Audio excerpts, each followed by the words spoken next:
surah Asy-Syu'ara ayat 99 hingga 102. وَمَا أَضَلَّنَا إِلَّا الْمُجْرِمُونَ فَمَا لَنَا مِنْ شَافِعِينَ وَلَا صَدِيقٍ حَمِيمٍ فَلَوْ أَنَّ لَنَا كَرَّةً فَنَكُونَ مِنَ الْمُؤْمِنِينَ وَمَا أَضَلَّنَا إِلَّا الْمُجْرِمُونَ.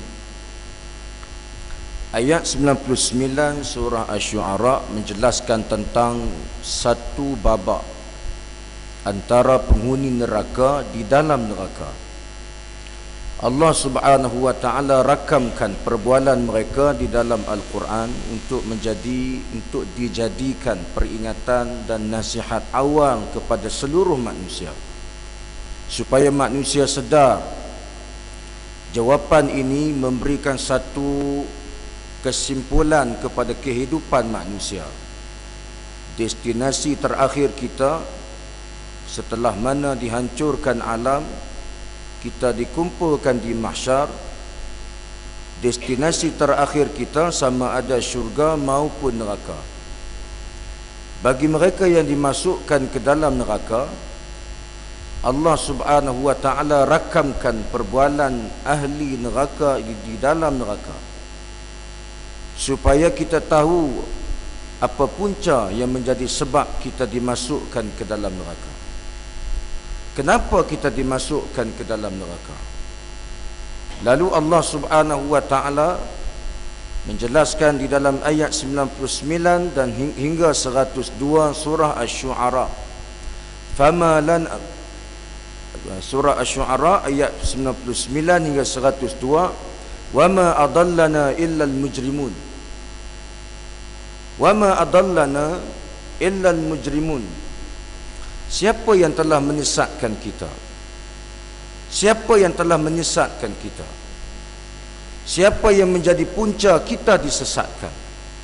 Kenapa hari ini kita dimasukkan ke dalam neraka? Illal mujrimun. Mereka tahu jawapan itu, tetapi sengaja Allah Ta'ala rakamkan jawapan itu untuk menjadi peringatan kepada kita. Illal mujrimun. Siapa lagi kalau bukan kumpulan manusia yang berdosa? Siapa lagi kalau bukan manusia-manusia yang mujrim, yang melakukan dosa kepada Allah? Mereka inilah yang menjadi punca kita disesatkan dan dimasukkan ke dalam neraka. Fama lana min syafi'in. Tak adakah orang baik yang boleh menyelamatkan kita pada hari ini? Fama lana min syafi'in. Kemana sudah orang-orang yang baik? Tidakkah orang-orang yang baik tidak boleh menyelamatkan kita hari ini? Atas dunia awak tinggalkan orang baik. Atas dunia awak benci orang baik. Atas dunia awak pulaukan orang baik. Awak cemuh orang baik, sindir orang baik, perli amalan baik orang baik, tak sokong program kebaikan dan kebajikan, membantah anjuran program kebaikan dan kebajikan. Atas dunia awak tak suka kepada kebaikan, apatah lagi mendekati orang-orang yang baik.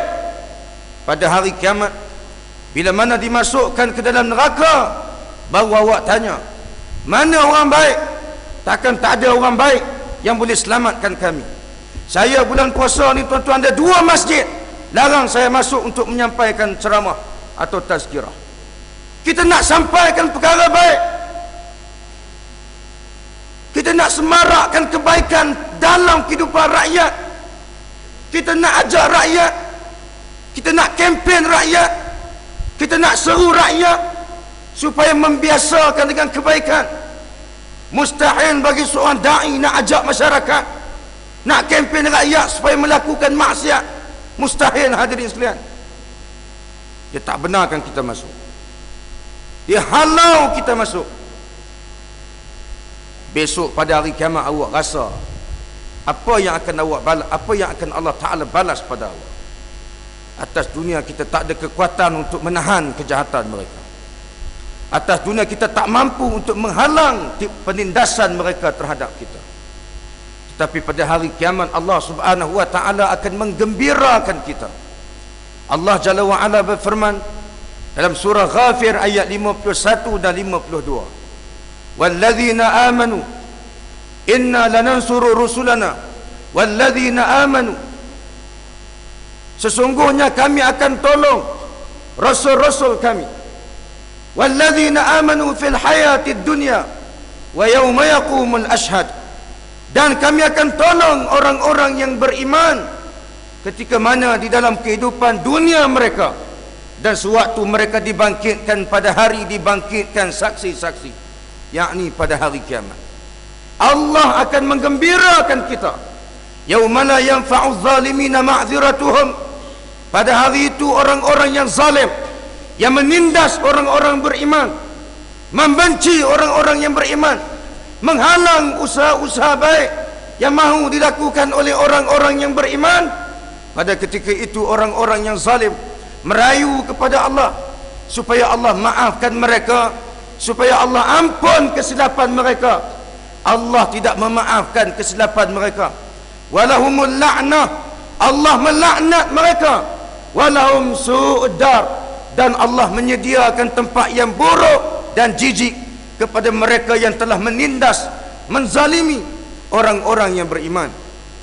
Hadirin muslimin dan muslimat yang dirahmati Allah, antara sifat bagi orang yang beriman, cintakan kebaikan dan melakukan kebaikan. Allah pesan pada kita supaya damping dengan orang yang baik. Firman Allah dalam surah Al-Kahfi ayat yang ke-28, wasbir nafsaka ma'al ladzina yad'una rabbahum bil ghadawati wal 'ashi yuriduna wajha wa la ta'du 'aynaka 'anhum turidu zinatal hayatid dunya wa la tuti' man aghfalna qalbahu 'an dzikrina wattaba'a hawahu wa kana amruhu furta. Allah pesan, wasbir nafsaka ma'al ladzina yad'una rabbahum bil ghadawati wal 'ashi, dampinglah kamu dengan orang-orang yang baik. Berdampinglah kamu, dekatlah kamu, bersahabatlah kamu dengan orang-orang yang baik. Orang baik ni sentiasa beribadah kepada Tuhan mereka di waktu pagi dan petang. Ini orang baik. Orang baik jaga ibadah mereka. Orang baik memelihara salat mereka. Orang baik watawasau bil haqq watawasau bis sabr. Ini prinsip orang baik. Berpesan-pesan dengan kebenaran dan berpesan-pesan dengan kesabaran, yakni berpesan-pesan dengan sembahyang. Ini orang baik.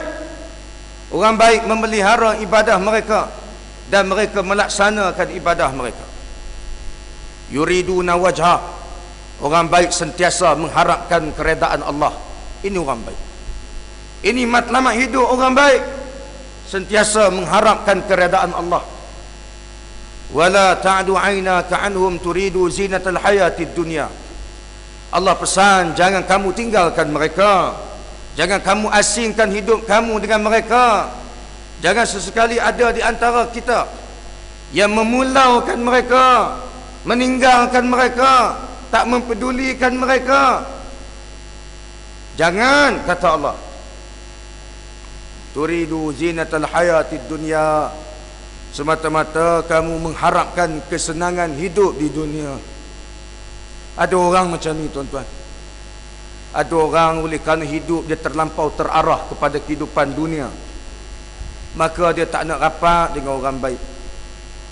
Dia jauhkan diri daripada orang baik. Ada 3 sebab kenapa kebanyakan orang yang terarah melampau kepada kehidupan dunia ini dia meninggalkan orang baik. Pertama sekali, kerana dia rasa bila mana dia rapat dengan orang baik, kurang harta dia. Makin sedikit duit dia, makin kurang harta dia. Apa tidaknya bila dia rapat dengan orang baik, nanti dia akan apa? Dia akan banyak terbuka luas, terlalu banyak sangat terbuka ruang kepada dia untuk menyumbang dan menghulurkan sumbangan. Jadi dia rasa dengan merapatkan diri dengan kebaikan yang biasanya sifat itu merupakan sifat bagi orang baik, dia rasa kurang harta dia. Sedangkan Allah tak kata kurang. Orang yang menyumbang harta di jalan Allah, Allah tidak kata kurang. Allah menyucikan harta mereka dan Allah Ta'ala melimpahkan lagi ganjaran kepada mereka. Tidak kurang harta mereka. Kedua, orang yang terlampau terarah dengan kesenangan hidup di dunia ini sehingga meninggalkan orang baik kerana dia rasa bila mana dia rapat dengan orang baik nanti susah bagi dia untuk menghabiskan masa-masa tertentu untuk memenuhi keperluan dunia dia. Apa tidaknya orang baik ni dia di antara orang yang memelihara waktu salatnya. Dia risau kalau dia rapat dengan orang baik, yang orang baik ni jaga waktu salat. Salat kebiasaan bagi orang yang terlampau terarah kepada kesenangan hidup di dunia ni, waktu-waktu salat ni kadang-kadang ada aktiviti lanjutan. Aktiviti lanjutan ni barangkali boleh menambahkan lagi dana kutipan atau dana keuangan, atau boleh menambahkan lagi kualiti kesenangan hidup dia.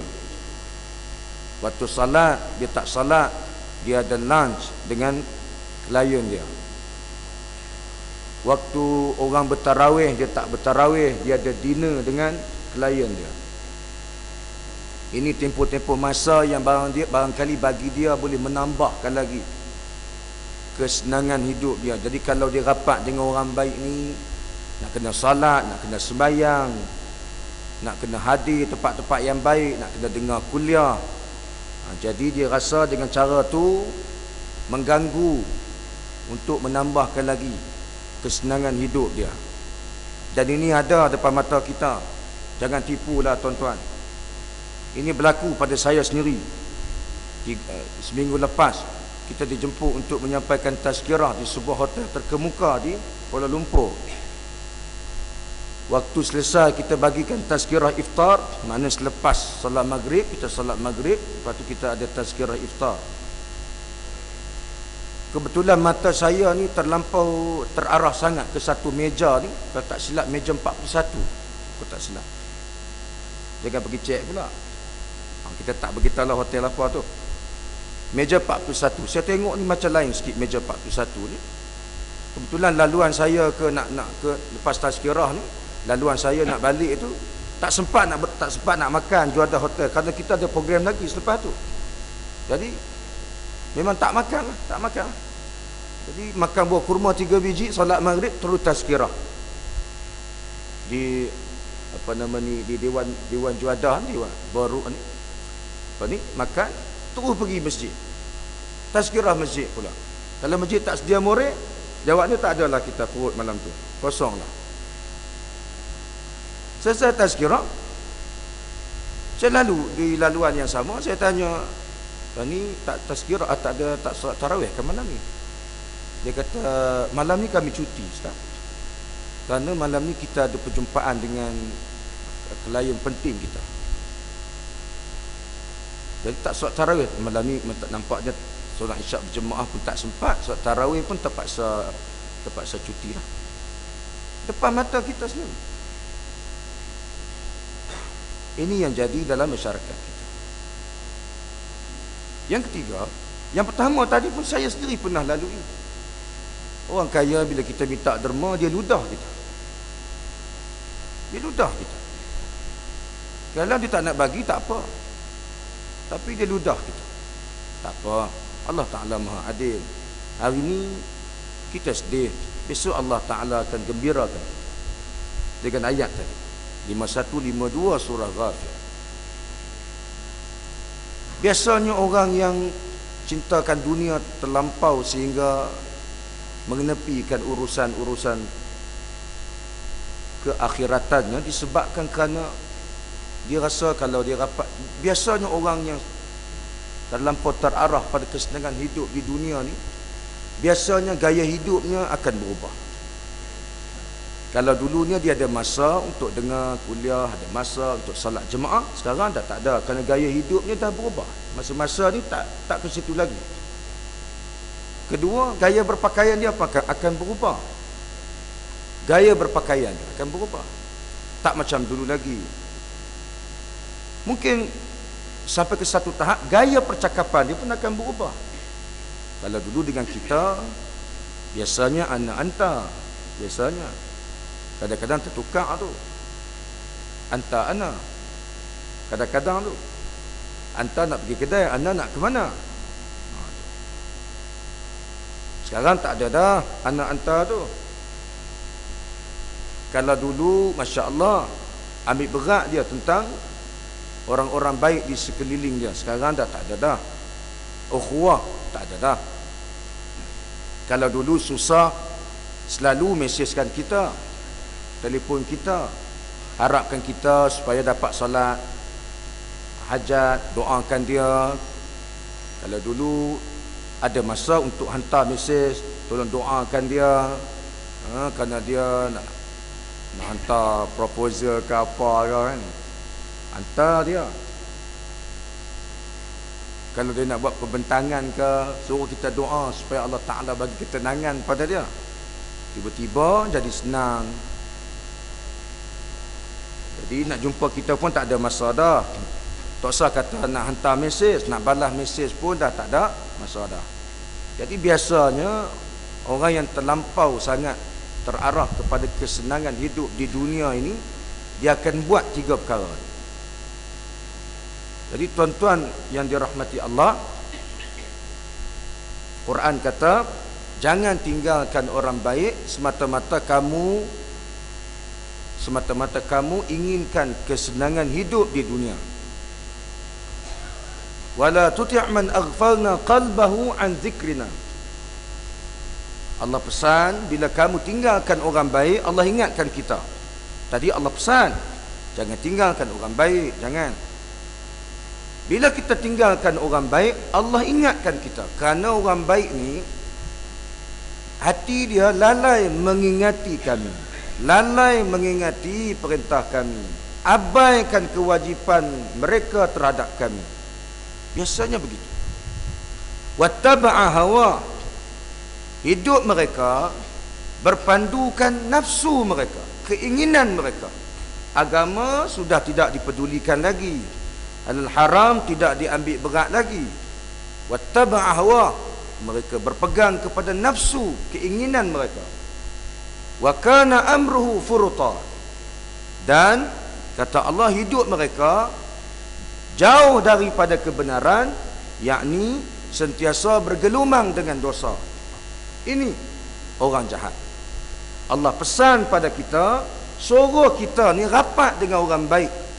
Jangan seperti mana jadi pada kumpulan manusia, setelah dimasukkan ke dalam neraka, baru mereka tanya, tak ada ke orang baik yang boleh selamatkan kita hari ini?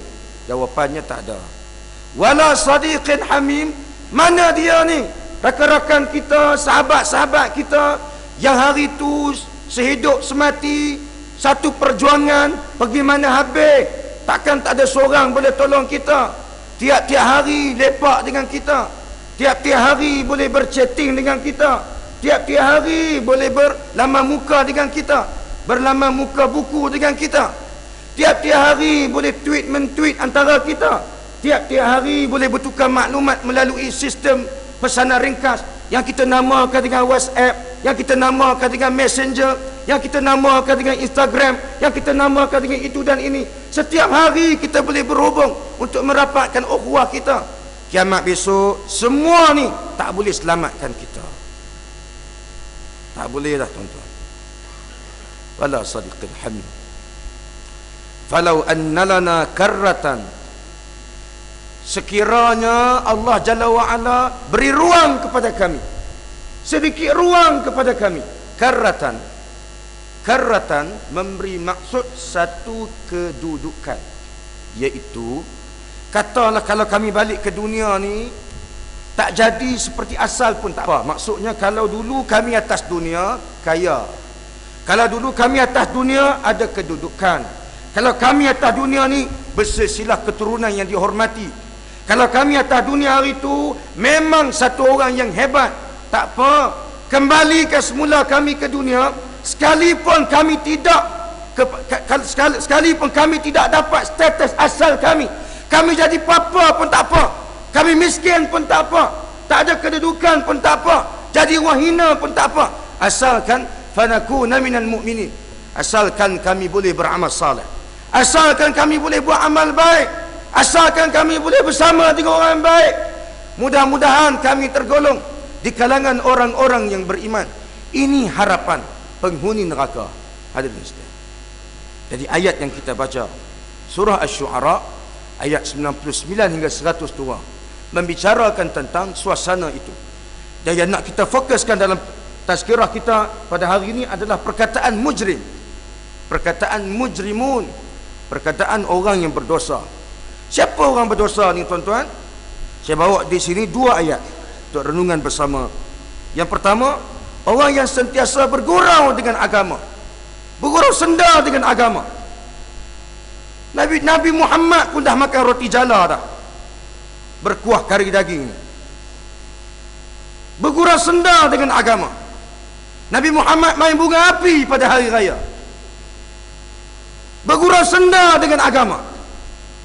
Bila kita tanya kenapa awak buat begitu, memang Nabi buat. Kurang ajar betul ya tuan-tuan. Dah, tak payah cari mufti untuk berdebat dengan dia. Saya pun dah cukup. 12 gigi ya, nak berdebat dengan dia. Nas mana awak ambil? Dia ingat letih pelajar UIA ni. Betul tak Ustaz? Betul tak? Tuan-tuan, ramai pelajar UIA sini ni. Mabruk. Firman Allah dalam surah At-Taubah ayat 65 dan 66. Wala in sa'altahum la yaqulun innama kunna nakhudu wa nal'ab qul abillahi wa ayatihi wa rasulihi kuntum tastahzi'un la ta'tadhiru qad kafartum ba'da imanikum in na'fu an ta'ifatin minkum nu'adzib ta'ifatan bi annahum kanu mujrimin. Jika kamu tanya kepada mereka, kenapa kamu sanggup bergurau dengan agama, kenapa kamu tergamak untuk mempersenda agama, pasti mereka akan jawab, kami suka-suka saja, sonok-sonok saja, nak bergurau-gurau, nak bagi orang gelak-gelak, tak mau bagi orang mengantuk, misal kata. Qul abillahi wa ayati wa rasuli kuntum tastahzi'un. Muhammad pun bagi tahu dekat mereka, sanggupkah hampa semua memperanakkan Allah dan ayat-ayatnya dan rasul-rasulnya untuk dijadikan bahan gurauan bagi kamu? Sanggupkah kamu buat begitu? Tergamakkah kamu berpakaian seperti seorang mukmin, berakhlak seperti orang mukmin? Tergamakkah kamu menjadikan Allah dan ayatnya, menjadikan rasulnya sebagai bahan gurauan dan sendaan bagi kamu? Nampak? Sanggup kan? Tuan-tuan sanggup? Haji sanggup? Tak sanggup. Ada pula orang pertahankan dia. Oh, tak ada hari nak pertahankan hang. Salah, betul-betul. Nah, saya mudah saja, straight to the point, tak nak kona-kona.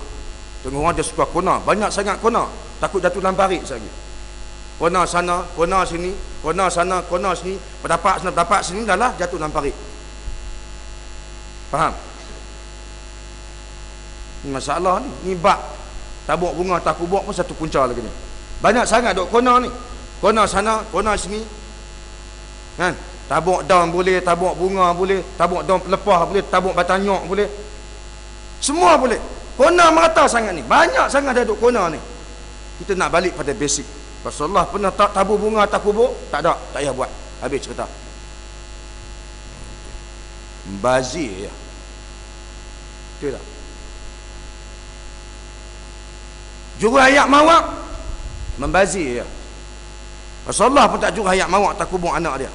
Rasulullah juru hayak takubuk anak dia tu tuan-tuan. Tengok perbahasan hadis tu. Kerana waktu tu angin kencang, tanah ni berdebu, risau nanti terbongkar sebahagian daripada tanah yang menutupi kubur anak-anaknya. Lalu diperintahkan para sahabat dibasahkan tanah permukaan atas supaya mendap, agar bila datang angin tak tertiup sebahagian daripada tanah yang menutupi jenazah mayat anak-anaknya. Kita ni tanah gambut, bila masa angin tiup terpelanting tanah-tanah ni?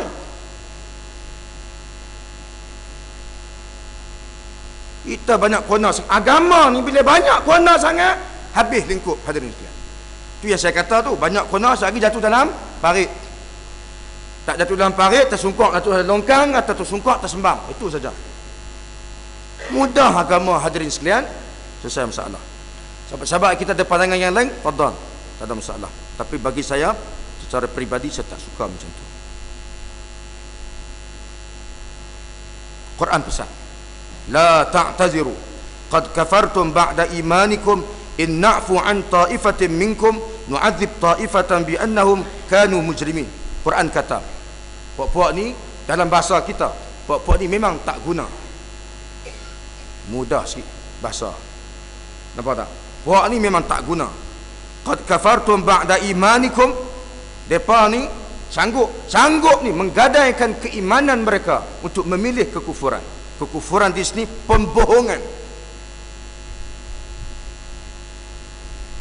Jika kami maafkan sebahagian daripada kamu kerana mereka telah bertaubat di atas kesilapan yang mereka lakukan, pembohongan yang telah mereka lakukan, maka sebahagian yang lain tidak melakukan perbuatan yang sama, maka kami akan menyeksa mereka.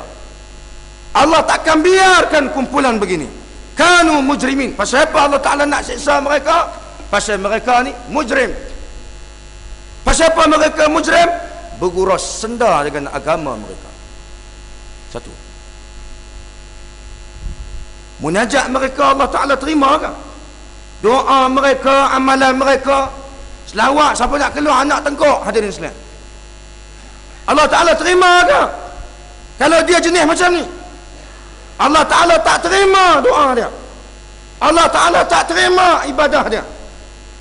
Firman Allah dalam surah Al-A'raf ayat 40, innal ladhina kadzabu bi ayatina wastakbaru anha la tufattahu lahum abwabus sama wa la yadkhuluna al-jannata hatta yalijal jamalu fi samil khiyat wa kadzalika najzil mujrimin. Sesungguhnya orang-orang yang mendustakan ayat kami dan mereka sombong dengannya, sombong asa macam kecerdikan mereka tu lebih baik daripada kehebatan dan keagungan ayat Allah Jalla wa'ala. Mereka ni, orang yang sombong ni, mujrim ni, orang yang sombong dengan agama Allah Subhanahu wa ta'ala. Kita kata tak boleh pakai begini, alah ustaz zaman sekarang takkan tak boleh ikut. Kita kata tak boleh tuduh macam ni, baju begini, sekarang ustaz musim panas takkan tak boleh ikut.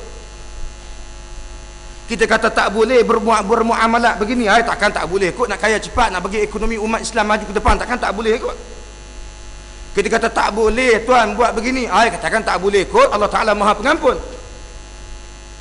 Macam-macam balasan dia. Tak apa, la tufattahu lahum abwabus sama. Allah tidak akan bukakan mereka pintu-pintu langit. Wala yadkhuluna jannata, mereka tidak akan masuk ke dalam surga selagi mereka tidak bertaubat kepada Allah. Hatta yalijal jamalu fi samil khiyat, sekalipun mereka dapat memasukkan unta ke dalam lubang jarum, mereka tetap tidak akan mendapat keampunan dari Allah Jalla wa'ala. Kenapa? Kerana mereka tidak bertaubat. Wa kadzalika najzil mujrimin, demikianlah kami membalas orang-orang yang mujrim, yang berdosa, kerana keangkuhan dan kesombongan mereka. Tonton balik semak tafsir pimpinan Ar-Rahman. Ini tafsir orang Melayu, tafsir Melayu, cetakan Jakib. Kalau dulu bahagian hal ehwal agama Islam Jabatan Perdana Menteri, sekarang Jakib. Tuan-tuan balik buka ayat 40 surah Al-A'raf. Tuan-tuan tengok nota kaki di bawah tu, ayat 40 surah Al-A'raf. Apa dia kata? Dia kata doa dan amalan mereka ditolak. Nah, yang ketiga, Zuhur apa lupa 2 minit lagi. Jadi tuan-tuan dan perempuan muslimin dan muslimat yang dirahmati Allah, semoga Allah Ta'ala memelihara kita daripada memiliki sifat-sifat yang sebegini.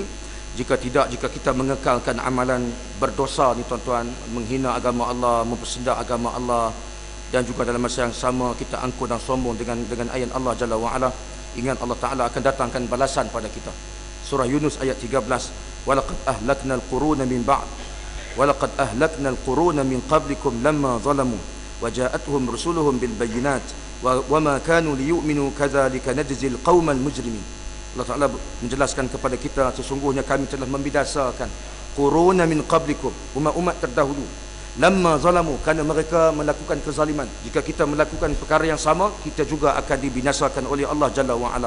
Waja'atuhum rusuluhum bil bayyinat. Kenapa mereka dibinasakan? Kerana telah datang rasul kepada mereka, menghantarkan mesej kepada mereka, menyampaikan risalah kepada mereka. Mereka angkuh sombong. Wa ma kanu liyu'minu, mereka enggan beriman dengan keterangan yang disampaikan. Wa kadzalika najzil qaumal mujrimin. Pembalasan kemusnahan yang kami datangkan untuk mereka itu kerana balasan di atas mujrim, di atas dosa yang telah mereka lakukan. InsyaAllah mudah-mudahan Allah Ta'ala pelihara kita, mudah-mudahan Allah Ta'ala masukkan kita di kalangan orang-orang yang beriman, mudah-mudahan Allah Ta'ala jauhkan kita daripada kumpulan mujrim, mudah-mudahan Allah Subhanahu Wa Ta'ala berikan ruang kepada kita untuk mendampingi orang-orang yang baik dan menjauhi diri daripada orang-orang yang mujrim. Tuan-tuan dan puan-puan muslimin dan muslimat yang dirahmati Allah, mudah-mudahan perkongsian ilmu kita dalam tempoh masa yang terbatas ini memberi kebaikan bersama. Sebelum kita nak menangguh tazkirah Jumaat kita pada hari ini, seperti mana biasa, mungkin rakan-rakan kita, sahabat-sahabat kita telah mengenali saya lah, kerana banyak duk buat kuliah di kawasan ni. Cuma saya nak maklum kepada tuan-tuan, kenal tu atas, bukan atas apa, kenal tu atas pengajian, bukan kenal pasal projek. Kalau tuan-tuan berminat untuk menyumbang kepada dana pembangunan mizan, kita tuan-tuan datang ke Lembah Kelang dari Perlis, datang dari Perlis. Jadi dengar Ustaz Perlis jangan terkejut sangat. Tengah orang geli-geleman bila dengar Ustaz Perlis ni, dia geli-geleman, dia mula nak geli-geleman. Relax, sabar, jangan risau. Jadi insya-Allah kita sediakan tabung di setiap pintu masuk masjid yang tertera di situ, tabung infak mizan. Ada di setiap pintu masuk ni, tabung infak mizan. Tabung ni tuan-tuan, kita nak cari dana, nak kumpulkan dana 1.6 juta ringgit. Kita nak bina surau dan juga kelas pengajian.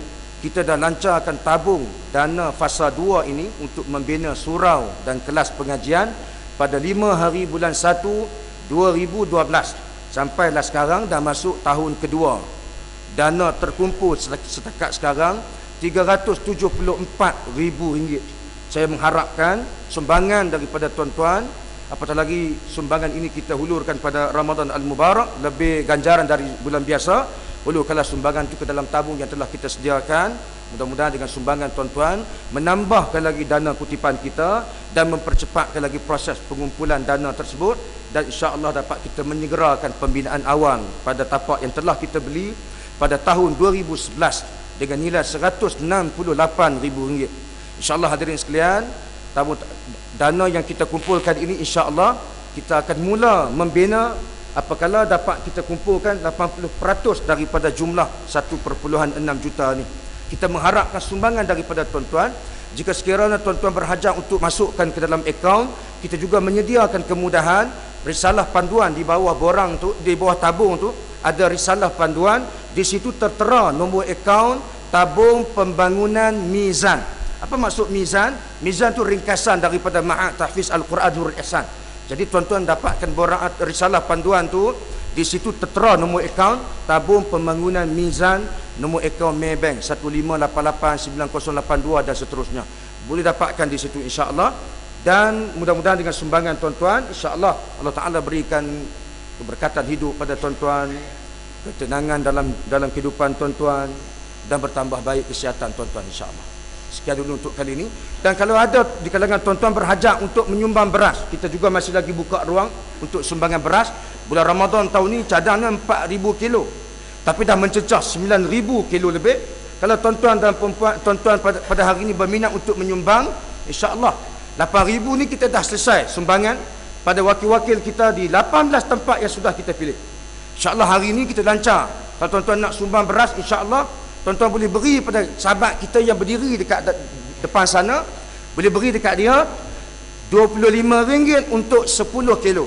RM25 untuk 10 kilo. InsyaAllah kalau kita tak sempat sumbang untuk bulan Ramadan, beras yang tuan-tuan beri itu akan kita sumbang nanti insyaAllah selepas Ramadan. InsyaAllah selepas Ramadan ni kita akan ada program di Filipina, insyaAllah pada 12 Ogos hingga 22 Ogos, insyaAllah kita akan masuk beberapa tempat yang komuniti Muslim tak ramai untuk menghulurkan sumbangan korban untuk mereka. Dan kalau ada sumbangan beras, insyaAllah kita akan sampaikan kepada mereka, kepada sahabat-sahabat dan sahibah-sahibah kita di sana yang amat-amat memerlukan bantuan simpati daripada kita, insyaAllah. Sekian dulu untuk kali ini. Terima kasih banyak-banyak kepada perhatian dan tumpuan tuan-tuan. Kita jumpa lagi di lain masa. Aku qauli hadza wa astaghfirullah. Assalamualaikum warahmatullahi